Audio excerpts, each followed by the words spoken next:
Well, hello, my honors algebra kids. I hope life is going pretty good. Here's the answer sheet. I didn't show any work here, just gave answers. And on the test, you don't have to show any work for this problem. But 60 degrees would be in the first quadrant. So you'd have 300 degrees in negative because it's going in the other direction to get to 600. And then 60 plus 360 would be 420. So hopefully I didn't make any boo-boos. Now the next group, I like to usually just actually draw sine 0. Zero's right here. That's at 1, 0. Sine is y over r. R would be 1 because it's 1 unit from the origin. And let's see, y over r, 0 over 1 is 0. Now, I've decided, here's the trig x, y's, and r's, which I'd be having pop quizzes. And here's the chart for the 30, 45, and 60. I've decided for the quiz tomorrow, it's okay if you have these two charts next to you. Now, I think if you had it memorized, it's better for you in the long run. But, so here's the answers to this. Then here's the answers to this one. So 120 is in the second quadrant. Sine is positive because y is positive and r is always positive. Y over r. And you're 60 degrees from the closest x-axis, so it'd be sine of 60. So cosine 210, that's in the third quadrant, 180 and then 30 more. So the reference angle is 30, so we switch that, and it's negative because cosine is x over r. X is negative in the third quadrant, r is always positive. So there's the answers to that. I'm going to do this a little different today. I'm going to make 2 videos, but the rest of this is going to be new. Then the second video is going to be practice problems for the quiz. So if you don't want to watch a second, which it looks like a lot of people don't, or maybe the computer just shows different things, I don't know. But today we're going to start graphing. And the basic graph we're going to do today is y equals sine x, y equals cosine x. And then tomorrow we're going to start changing different numbers with it. So the actual generic graph will have y equals a sine bx plus c.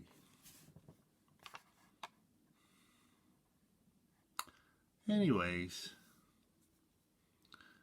and we'll work on that tomorrow and on Friday. So we're in pretty good shape, I hope, if this is making sense. So y is up and down. Now, if you remember, our trig function for sine and cosine, it goes 360 degrees and then it starts repeating itself. That's called a period. How long does it take till it does the same graph again? So a period is 360 degrees for sine and cosine. So the largest and the smallest sine and cosine will ever be, unless I multiply by a number, is 1 and negative 1. And I'm going to show you why next week. But 180 degrees is 3 times whatever you make your 1.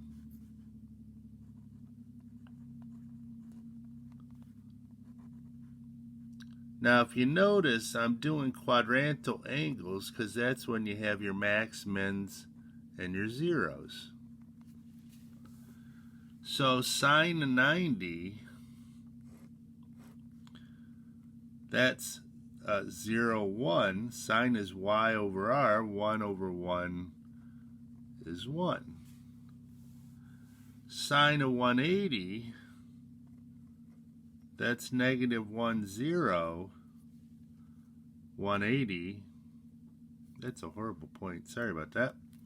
Y is 0 over 1 because we're 1 unit from our, you hear. Negative 270, that's 0, negative 1. Sine is y, negative 1 over 1. So, and then back to 0 because that's the 0.10. And sine is y over r. Now, I'm going to break this up. Normally we don't. But 30, 45, 60. Sine of 30 is a half. Square root of 2 over 2. Square root of 3 over 2. So it shoots up and then it curves out. Then 120 is 60 degrees, is 60 degrees, the reference angle, because here's 120, so it'd be 120, and then 135, and then 150, because 150, the reference angle is 30, so it's square root of 3 over 2, square root of 2 over 2, 1/2.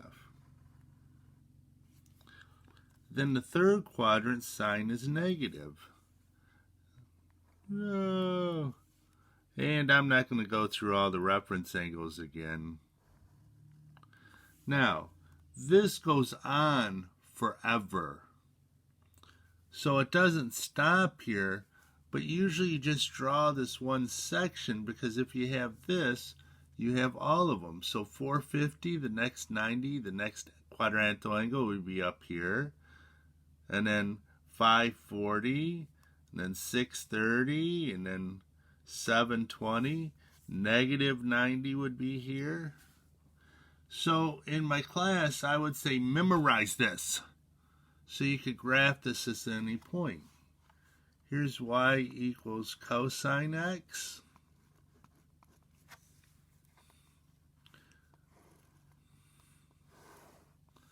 Now again, this goes on forever.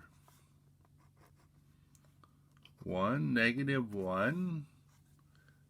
3 of those. 1, 2, 3. That's about right. 180. So something important happens every 90 degrees. And this is a horrible graph. Woohoo!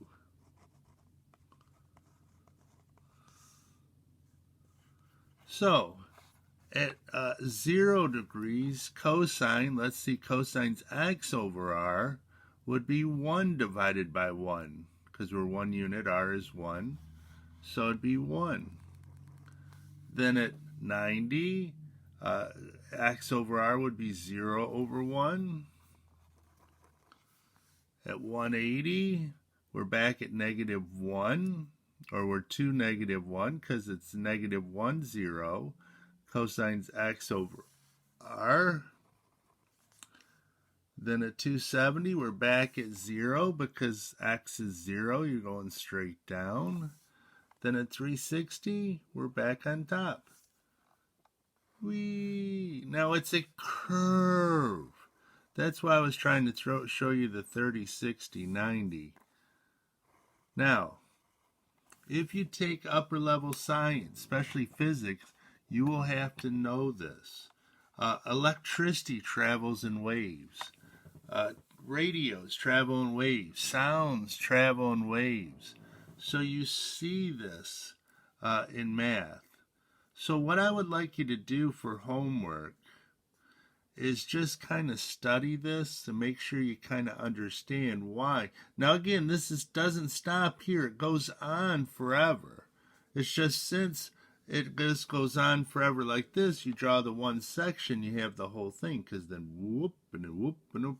So every 90 it just hits another. It'd be 0 and then -1 and then 0 and then 1. So you see this in upper level math. If you take physics, Now I'm going to make a second video right now, and it's just going to be a review for the quiz tomorrow. So it's optional, but I hope you watch it. Hey, have a good day.